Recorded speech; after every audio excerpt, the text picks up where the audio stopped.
And the category that he's doing is called famous speech.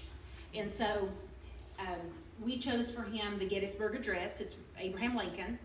And there's a big variety. Someone might choose a famous sermon, maybe a historical speech. There's a big variety of anything, what you can choose. But Emmanuel's going to present for you now the Gettysburg Address.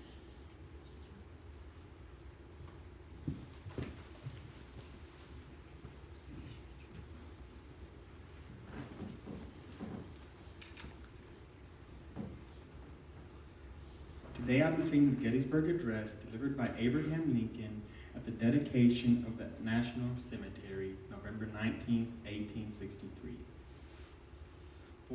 7 years ago, our fathers brought forth on this continent a new nation, conceived in liberty and dedicated to the preposition that all men are created equal.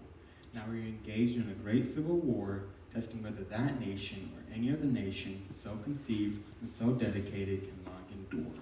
We are met on a great battlefield of that war. We have come to dedicate a portion of that field as the final resting place for those who here gave their lives that that nation might live. It is altogether fitting and proper that we should do this. But in a larger sense, we cannot dedicate, we cannot consecrate, we cannot hallow this ground. The brave men living and dead who struggled here have consecrated it far above our own poor power to add or subtract, to add or detract. The world will little note or long remember what we say here, but it can never forget what they did here. It is for us, the living, rather to be dedicated to the unfinished work which they who fought here have far so nobly advanced. It is rather for us to be here, dedicated to the great task remaining before us, that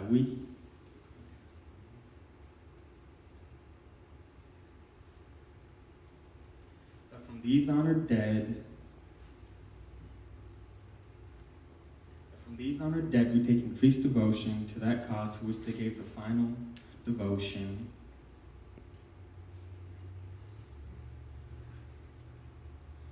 That we here highly resolve that these dead shall not have died in vain, that this nation under God shall have a new birth of freedom, and that that government of the people, by the people, and for the people shall not perish from the earth.